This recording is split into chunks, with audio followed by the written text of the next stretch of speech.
Well, I'm getting ready to pour some plaster in some rock molds. These molds are from Woodland Scenics. I have ordered some new rock molds from Bragdon Enterprises.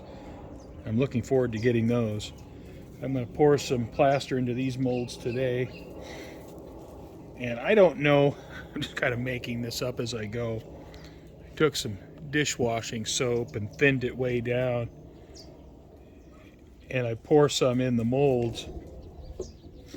And my thinking is, well, this will act as a release agent and it'll keep the plaster from sticking in the mold. And it seems to be working because I haven't really had any issues getting the plaster out of the molds after it hardens. Just kind of pour out the excess. I'm using this Woodland Scenics lightweight Hydrocal, and this is the last carton of Hydrocal I have. I ordered a 10-pound bag of Hydrocal off Amazon. I have this Coke bottle that I fill with water. I use this for water in the train room. It's pretty handy. I should probably use some measuring cups, but I haven't done that. Just take some plaster. And this is a Woodland Scenics mixing bowl. And I put in whatever I think I need.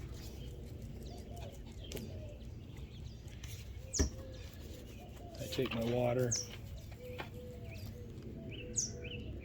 pour in some water. I don't want to overdo it to begin with. So I can always add some, but it's hard to take some away. The only way you could take water away is to put more plaster in. So I let this set for just maybe 30 seconds.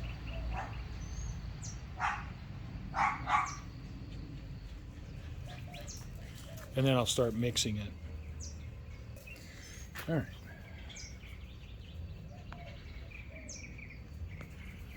And this spatula is also from Woodland Scenics. I've had this stuff.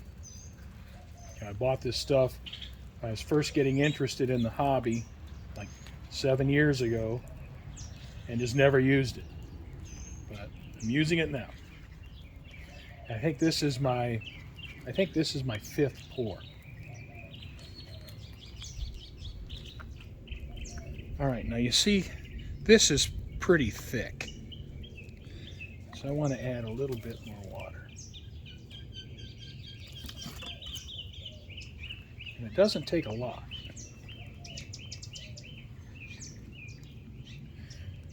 And once you get this mixed, you got to move pretty quickly because it'll start setting up on you.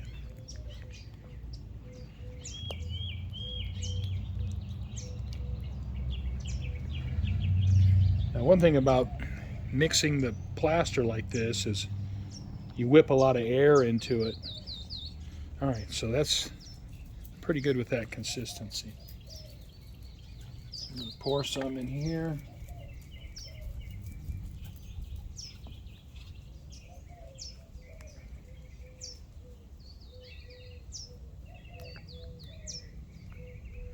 I don't need this piece right now. And what I want to do is I'll just tap it. You can see the air bubbles come out to the top. So I'll set that aside. Do this one.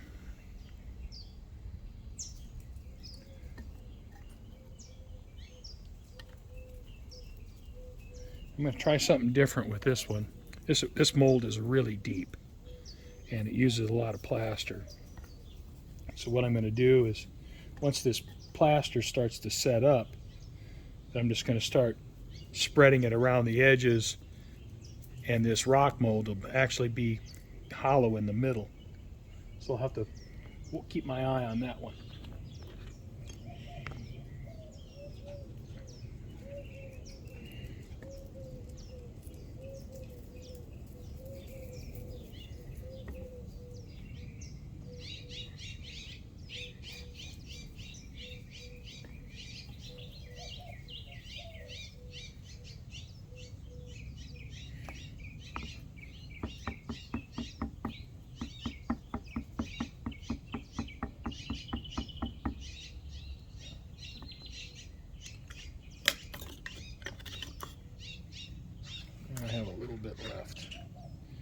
And if I don't like fill up the entire mold, that's all right.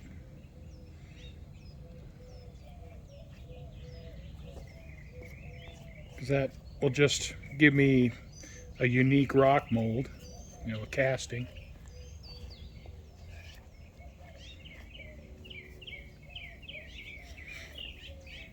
For some of these, I end up breaking them up anyway.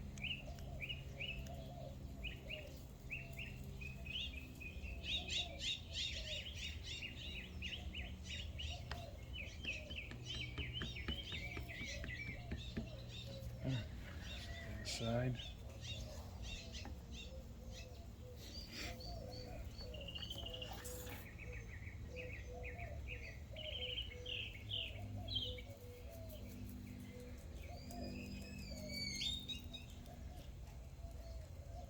And this plaster takes a little bit of time for it to set off. But you need to monitor it, because when it starts to harden up, definitely need to be on it.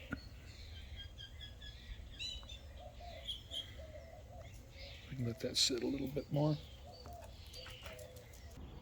Now, I am no expert on casting plaster rocks.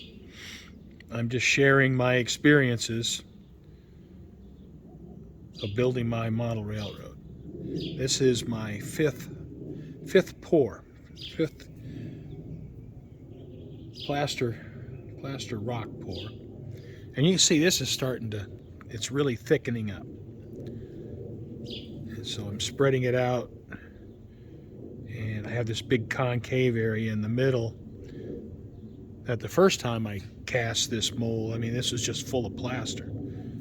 So I want to try this because it just seems like, wow, that really uses up a lot of plaster. And if I can do this where the inside is hollow, well, that just saves a lot of plaster. I mean, I could cast these two rock molds for what it takes to fill this cavity. So, but I'm not an expert plaster rock caster. Just kind of figuring it out as I go. What I am an expert at is making a mess. And my yard table here is absolutely trashed. But you can see here,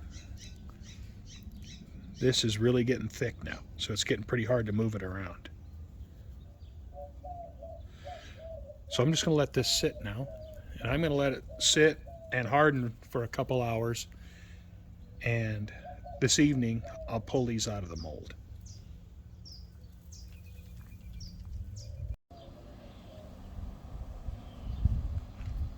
Well, the plaster's set up for about 7-8 hours in these molds. Let's go ahead and pull them out and see what we got. I just try to flex the mold, and I try not to put any pressure on the plaster.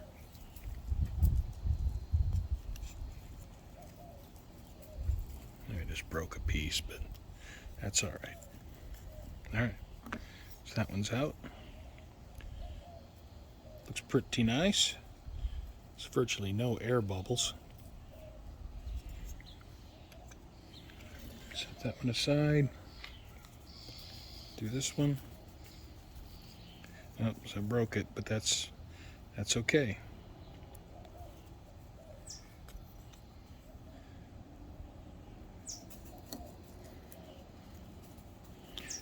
I didn't fill this mold completely up, so that's why it broke so easy. You can see how thin it was right there.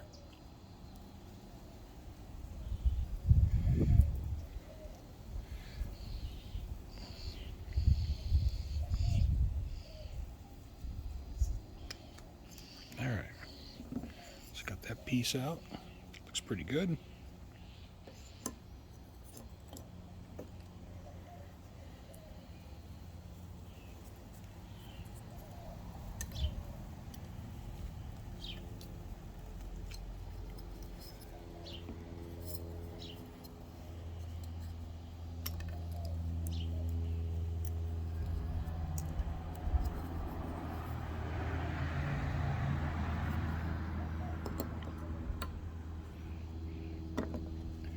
And this one's basically was my leftover plaster And I always have an extra mold just for this, just for some place to pour the plaster that's left over. So I want to be careful with this, because these really thin castings are useful. All right.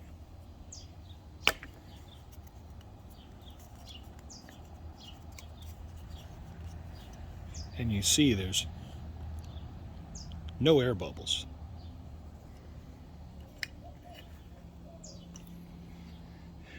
And now for this one. I tried to be clever with this one by leaving this center part empty. Let's see if I can get this out of this mold without totally destroying it.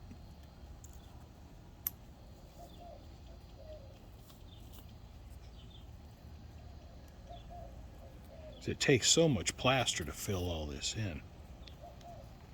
And you know, those little cartons of Woodland Scenics Hydrocal are like 15 bucks a piece. I ordered a 10-pound bag off Amazon for $25. I'll see how that performs. I know this Woodland Scenics Hydrocal is pretty good stuff.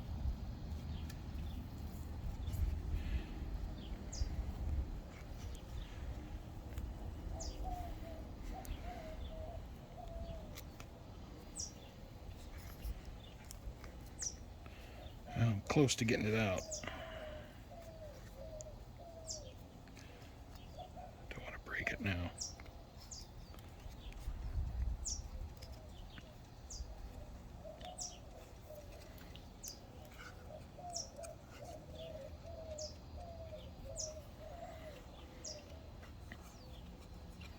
All right.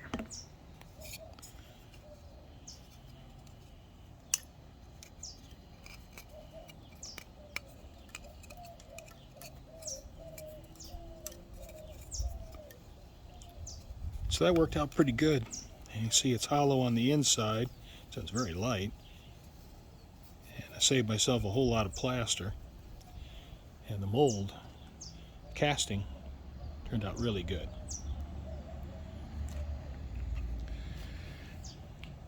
So I'm kind of in that production mode for making rock castings, plaster rock castings for the layout. And I'm certainly not an expert, but I've had pretty good success with it so far. So I think I'll end this one here. Thanks for watching, and I hope you join me next time.